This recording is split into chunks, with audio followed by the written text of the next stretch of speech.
You already know you shouldn't yell. You knew it the moment it happened.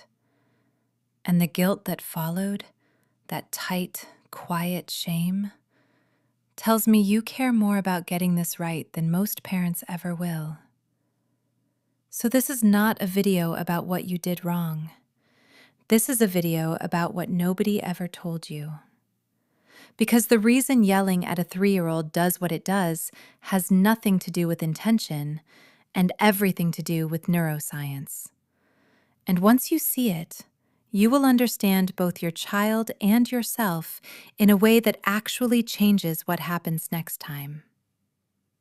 Most people assume that a child who melts down over a cup color, over a cracker that broke, over a sock that feels wrong, is being dramatic, manipulative, or spoiled.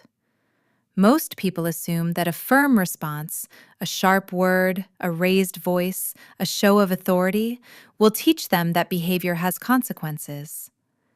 That assumption is not just wrong. That assumption, when acted on repeatedly, is quietly reshaping your child's brain in ways that will follow them for years. And you deserve to know exactly how. Let's start at the beginning, because this is where almost every parent gets lost. Your 3-year-old has a brain that is, neurologically speaking, still under radical construction. The part of the brain responsible for logic, consequence, emotional regulation, and impulse control, the prefrontal cortex, will not be fully developed until your child is somewhere between 25 and 28 years old. I want you to sit with that for a second. 25 to 28. Right now, at 3 years old, that structure is essentially offline. It exists, it is forming, but it cannot be recruited the way an adult brain recruits it under stress. What your toddler does have fully online, however, is the amygdala, the brain's threat detection center, the alarm system, the part that responds to danger before logic can ever intervene. Now here is where it gets important.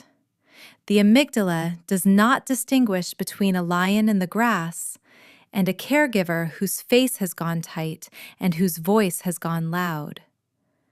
To a nervous system that is 3 years old, a parent in distress is a survival-level event. Not drama, not manipulation, biology. I want to ask you something, and I would love for you to answer in the comments below. When you were a child, was yelling a normal part of how conflict was handled in your home? Because for most of us, the answer is yes. And that matters more than you think, and we will come back to it. Here's what happens in the milliseconds after you raise your voice at your toddler. The amygdala fires. The body floods with cortisol, the primary stress hormone, and adrenaline. The nervous system shifts into full survival mode. The prefrontal cortex, already barely online, goes further offline. Your child is no longer capable of learning, reasoning, or regulating in that moment. The lesson you wanted to teach, stop this behavior, understand consequences, calm down, cannot be received. The brain is in emergency mode, and it is busy answering one question. Am I safe? Is my caregiver still a safe person? What does this mean about my world? That is not a metaphor. That is the actual neurological sequence. Researchers at the University of Pittsburgh used neuroimaging to study children who had been exposed to parental verbal aggression, not physical abuse, not neglect, just yelling, and found measurable changes in the way those children's brains processed and responded to emotional information. The areas most affected were the ones responsible for emotional regulation and stress response. which means the very capacity your child needs to handle hard emotions is the capacity that chronic yelling is most likely to compromise over time. When a typical parent sees a meltdown, they see defiance. They see a child who is choosing chaos. They respond with authority because that is what they were shown. What neuroscience sees is a child whose regulatory system is flooded, who literally cannot do better in this moment, and who is now also processing a threat response toward the one person their nervous system is biologically designed to feel safe with. The gap between those two realities is where so much of the shame and the confusion and the exhaustion actually lives. And here is something that goes even deeper. When a child experiences repeated stress activation from a caregiver, when the person who is supposed to be the safe harbor also becomes the source of the alarm, the brain begins to adapt. Not in the way we hope. The stress response system becomes calibrated toward hypervigilance. The child learns to read the emotional temperature of the room before anything else. They become highly attuned to shifts in a caregiver's tone, body language, and facial expression because their nervous system has learned that those signals matter for survival. Some people call those children sensitive. Some people call them anxious. What they actually are is adapted. Their brain did exactly what a brain is supposed to do when the environment requires it. The problem is that an adaptation built for one environment does not always serve you well when that environment changes. Children who grow up with chronic yelling often become adults who flinch at raised voices in a meeting, who over-apologize, who struggle to access their own needs when someone around them is upset. Not because they are weak, because their nervous system was shaped by an experience that told it, when someone is loud, make yourself small and safe. That shaping begins earlier than most parents realize, and it is more durable than most parents want to hear. Now let me give you the reframe that I think changes everything.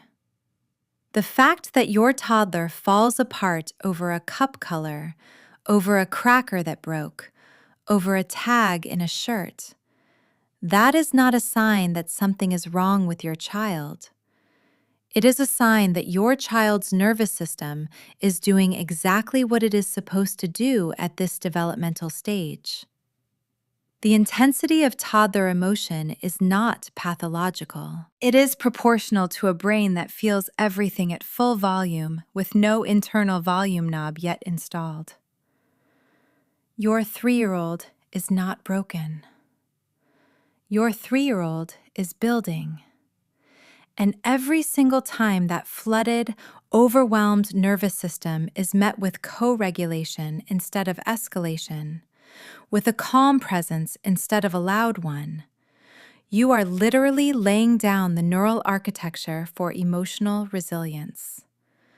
You are building the volume knob. Not by lecturing, not by consequences, by regulation, by proximity, by being the external nervous system your child's brain has not grown yet. The research on this is consistent and it is striking.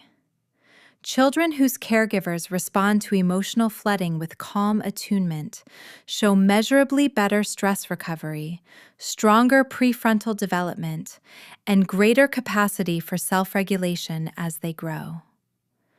You are not just surviving the meltdown.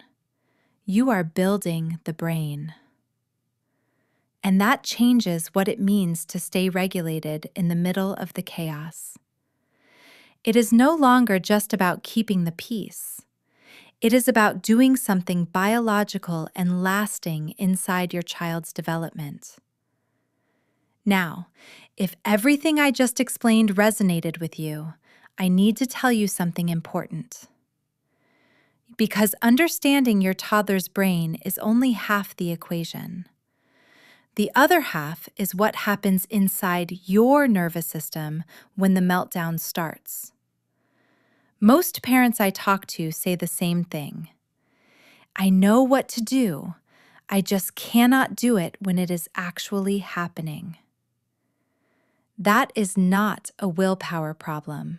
That is a sequencing problem, and nobody has ever given you the right tool in the right order for the right moment. I wrote the reset cycle specifically for that gap. It is not another gentle parenting theory. It is a 3-step biological system: regulate, break, repair, built for the real conditions of your life. The 7 a.m. meltdown. The supermarket floor. The moment after you already yelled. It works before the crisis, after the explosion, and in the hours that follow. The link is in the description. And if there is one thing you take away from this video today, take that. Here is what I want you to carry with you after this. The fact that you watched this far means something real. It means you are doing the work of understanding your child, even when that work is uncomfortable, even when it asks you to look at moments you wish had gone differently. That is not a small thing. That is parenting at its most intentional. You are not going to get it right every single time. Nobody does. The rupture and the repair, that is the whole relationship. It is not about being perfect. It is about coming back. And every time you come back, every time you sit on the floor and breathe next to your child instead of escalating, you are showing their brain something that researchers call earned security. You are showing them that safety can be restored, that relationship is repairable, that you are not a source of fear, but a source of return. If this kind of deep translation of your toddler's behavior is what you have been looking for, this channel exists exactly for that. Subscribe so you do not miss what comes next.